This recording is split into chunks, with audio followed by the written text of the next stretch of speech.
Yo, it's Valve. Welcome back to another reptilian collection. I won't say too much. I will just get directly into it. Before I rush quickly, hit that like button, subscribe if you're new, and leave your thoughts in the comment section. Please enjoy this video.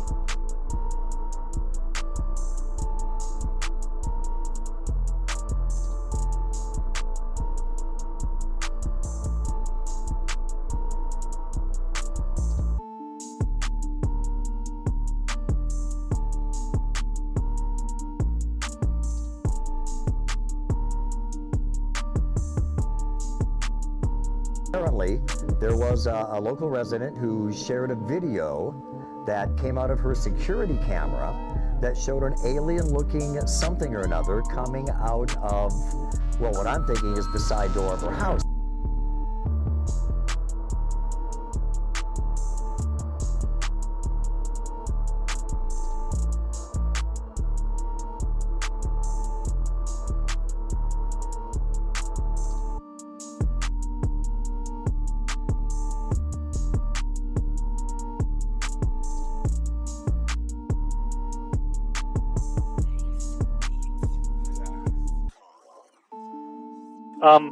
All right, so what are the reptilians? There's been a lot of confusion around this. The reptilians are basically racists, and it's a group of beings that went around the galaxy seeing all these different human populations, and they found that there were certain...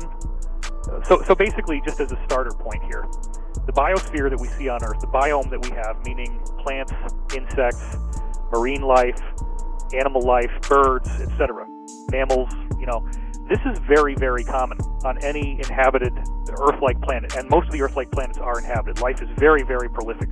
NASA has already publicly stated there's 40 billion with a B, 40 billion watery Earth-like planets just in our galaxy. That is official. It's in the Ascension Mysteries book.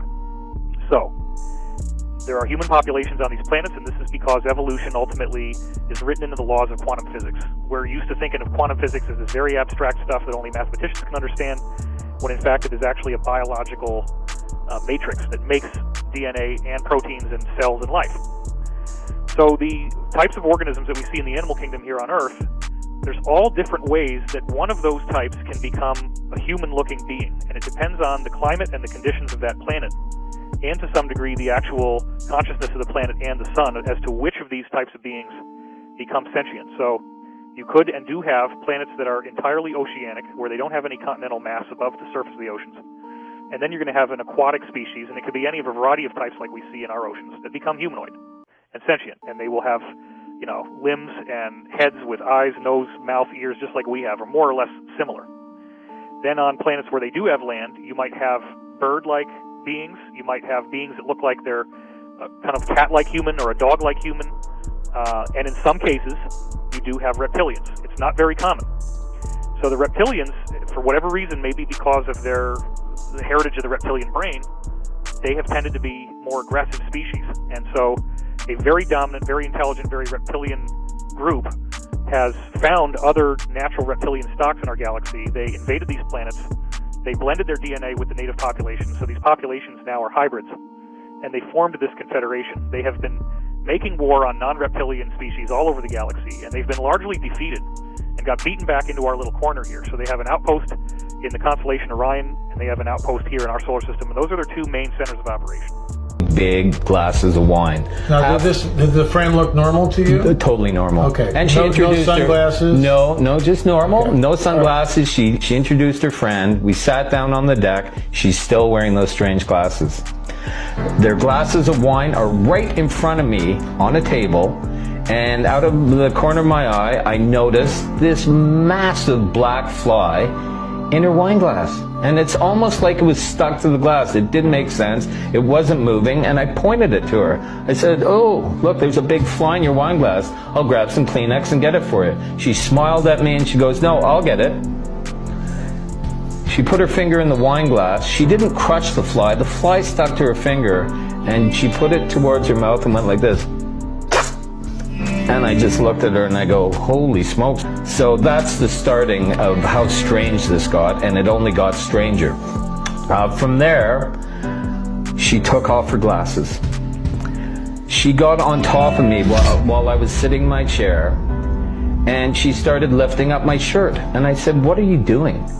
And she goes, "Oh, how old are you? You're well preserved." Let me stop you there. So she gets up from the table, she comes up over to you, and you allow her. Now, is that like a normal reaction for you? Would you have? No. Because you have a girlfriend at this time. That's right. So this is kind of weird that you're allowing her to do this. At first, I was once again shocked. After the fly thing, she sits on me, and I realized she'd been drinking, and so this is not typical behavior for you. No, not at all. Okay, so this is something normally you wouldn't allow this. No, okay. I figured it's because she'd been drinking, but it got a little carried away when she started asking me how old I was, and the glasses were off, as I said. She went to kiss me, and I pushed her away, and her eyes shapeshifted.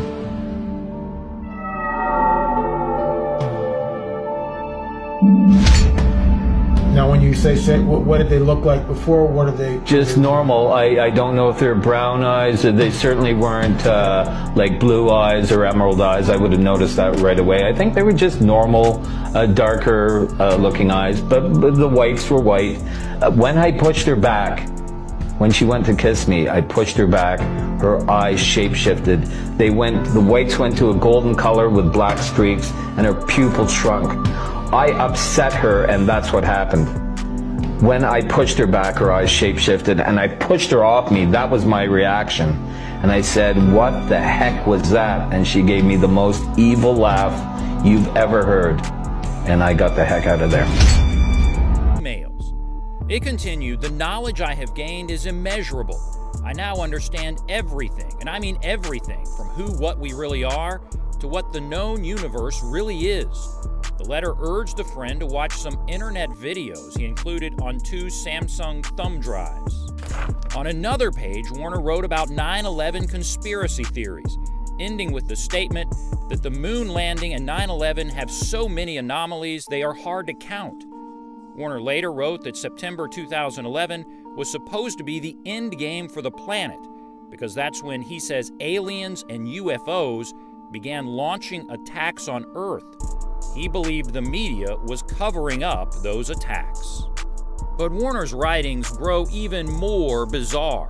At one point, he writes to his friend about reptilians and lizard people that he believed control Earth and had tweaked human DNA. Warner wrote, "They put a switch into the human brain so they could walk among us and appear human." Warner's letters cover a variety of bizarre theories, but he never mentions AT&T or anything else that would suggest a specific motive for the Nashville bombing. Now, while News Channel 5 believes